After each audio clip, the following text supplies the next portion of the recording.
PF claim settled but money not credited in bank account, ये तो आसान है समझना, लेकिन PF claim settled but return, ये थोड़ा सा मुश्किल हो गया है। क्लेम सेटल्ड हो जाने के बाद कुछ दिन इंतजार करते थे, पैसा बैंक अकाउंट में आ जाता था, लेकिन अब एक नया प्रॉब्लम शुरुआत हो गया है कि क्लेम सेटल तो हो गया, लेकिन पैसा फिर से वापस बैंक अकाउंट में न जा करके फिर से पीएफ के बैलेंस में आ गया। भाई ये क्या मामला हो गया और इसका सॉल्यूशन क्या हो सकता है? पहले एग्जैक्ट रीजन समझेंगे और फिर इसका सॉल्यूशन समझेंगे, ताकि आपका पैसा फिर से वापस आपके बैंक अकाउंट में आ सके और बिना किसी परेशानी के आप अपना काम कर सके।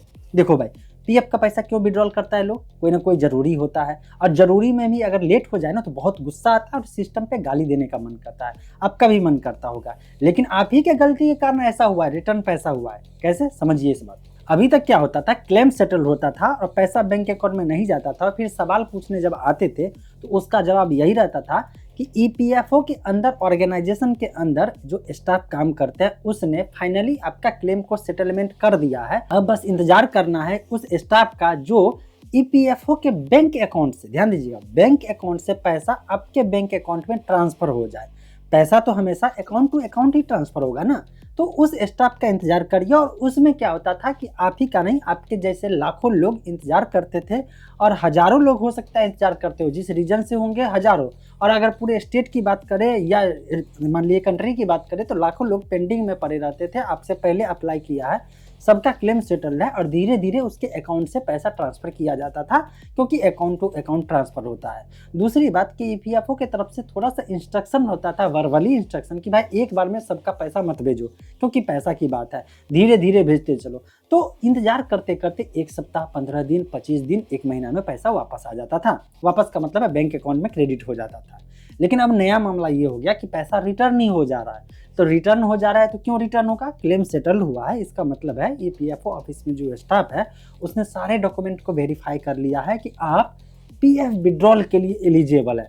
मतलब कि ईपीएफओ के पास जो पैसा है उस पैसे के लिए निकालने के लिए जो शर्त है उस शर्त को आप पूरा कर। लेकिन ईपीएफओ के अंदर जो स्टाफ बैठा हुआ है उस इंसान को तो मालूम नहीं है कि आपके बैंक का स्टेटस अभी क्या है, मतलब बैंक अकाउंट का स्टेटस क्या है। आपका बैंक अकाउंट एक्टिव है, इनएक्टिव है, इस पर कोई होल्ड लगा हुआ है, कोई फ्रीज किया हुआ है, कोई लीगल एक्शन हो चुका है, ये मालूम तो उस स्टाफ को नहीं ना, उस इंसान को तो नहीं है ना। वो क्या करेगा? उठेगा, जिस दिन समय आएगा, जिस दिन आपका नंबर आएगा उस दिन वो अपने बैंक अकाउंट से पैसा ट्रांसफर करेगा, नेफ्ट की शुरुआत करेगी। जैसे वो करेगा वहां से सक्सेसफुल अकाउंट दिखाएगा, लेकिन पता चलेगा कि आपके अकाउंट में है प्रॉब्लम। अब प्रॉब्लम क्या क्या हो सकती है, क्या क्या पॉसिबिलिटी है, उस बात को समझिए। पहला, आपका अकाउंट ही इनएक्टिव हो, पैसा रिटर्न चला जाएगा। सीधी सी बात है, जैसे आप किसी के अकाउंट में भेजते हैं और अगले बंदे का अकाउंट में प्रॉब्लम होता है तो पैसा रिटर्न में आ जाता है ना, पहले पेंडिंग होता है और पेंडिंग के बाद रिफंड आ जाता है आपके अकाउंट में। सेम चीज़ तो वहाँ पे भी है ना, वो भी तो नेफ्ट कर रहा है, कोई जादुई चीज़ नहीं है, कुछ यूनिक चीज़ नहीं है। जैसे आप नेफ्ट आरटीजीएस से, नेफ्ट या एनईएफटी या आरटीजीएस से पैसा को ट्रांसफ़र करते हैं, अकाउंट टू अकाउंट ऑनलाइन करते हैं, यही काम वहाँ के स्टाफ भी, वहाँ के ऑफिस में काम करने वाले जो स्टाफ हैं, वर्कर हैं, वो भी वही कर रहे हैं। वो भी वो ऑफिशियल अकाउंट में जो पैसा रखा हुआ है उससे ट्रांसफ़र कर रहे हैं। इसको और आसान से समझना है तो समझिए, जैसे लोकल में ऑफिस में आप काम करते हैं तो हर ऑफिस में अकाउंट डिपार्टमेंट होता है, सबका सैलरी जाना होता है, या कोई कॉन्ट्रैक्ट वाला मेहनताना का जाना होता है पैसा, कुछ भी होता है, सबका सैलरी जाना होता है या कुछ और पैसा भेजना होता है या कोई रिवार्ड वाला पैसा भेजना होता है, तो उस ऑफिस के अकाउंट डिपार्टमेंट जो अकाउंटेंट होता है वो बैठता है, उसके पास पूरा लिस्ट होता है और उस लिस्ट के हिसाब से अपना पैसा भेजना शुरू करता है। मान लीजिए 10 लोगों को भेजना है, 10 में से 8 लोग का पैसा चला गया, लेकिन 2 लोग बचा या 1 लोग बचा जिसमें पैसा भेजा तो जरूर, यहाँ से सक्सेसफुल पैसा ट्रांसफ़र हो गया, मतलब यहाँ से डेबिट हो गया उसके अकाउंट से, लेकिन अगले के अकाउंट में नहीं पहुँचा क्योंकि अकाउंट में प्रॉब्लम हो गया, कुछ ना कुछ दिक्कत हो गई, तो वो पैसा कहाँ रहता है? कुछ दिन वेटिंग पीरियड में रहता है और इसके बाद रिटर्न फिर से अकाउंट में आ जाता है, उस डिपार्टमेंट के अकाउंट में वापस आ जाता है।